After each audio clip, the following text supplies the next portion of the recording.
je sors de mon premier coaching du jour et j'avais envie de vous parler d'un des trucs que je peux mettre en place en coaching, que j'avais oublié. Franchement, cet outil, je l'avais oublié, mais je sais pas pourquoi, trop bizarre.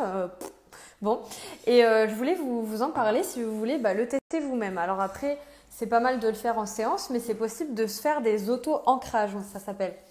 Par exemple, est-ce que ça vous est déjà arrivé qu'une musique triste vous rappelle toute votre douleur de, je sais pas, 2002, tu vois?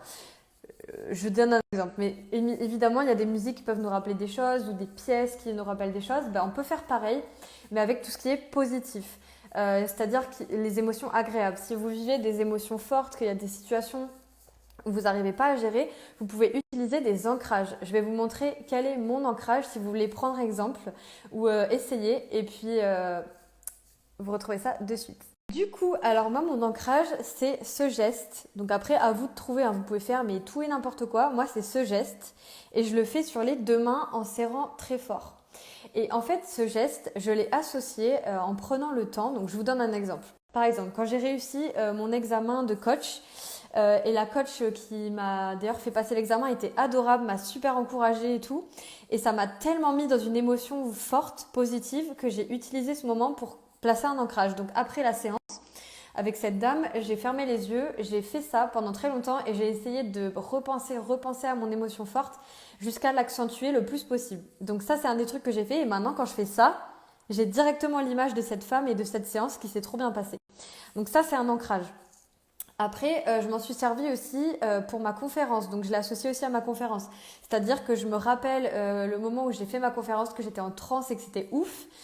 Autre chose à laquelle je pense, je vais poster cette story sur YouTube, je pense, parce qu'elle est vraiment importante, c'est que quand vous vivez des forts moments de colère, de tristesse, etc., ça peut arriver que même en s'isolant, en fait, on rumine encore plus, on s'énerve encore plus et tout. Moi, ça a été beaucoup mon cas. Et je me suis rendu compte que quand ça arrivait, et aussi pour mes coachés, c'est souvent qu'en fait, on faisait pas vraiment ce qu'on voulait. Par exemple, typiquement, vous avez envie de dire quelque chose à une personne, mais vous vous retenez, vous avez peur, vous n'osez pas le faire. Donc, vous partez. Et bien finalement, vous repoussez, vous êtes comme en train de procrastiner le moment de dire la chose à cette personne. Et donc, vous continuez de vous énerver en fait. Voilà. Donc, du coup, l'idée, ce serait plutôt de dire le plus vite possible ce que vous avez envie de dire. Voilà, j'espère que ça aura pu vous aider. C'est vraiment un truc que vous pouvez faire là maintenant de suite ou dès qu'il se passe quelque chose de cool. Et puis je vous laisse y réfléchir. Si jamais ça vous parle, n'hésitez pas à me le dire, à répondre à cette story ou à mettre des commentaires du coup sur YouTube.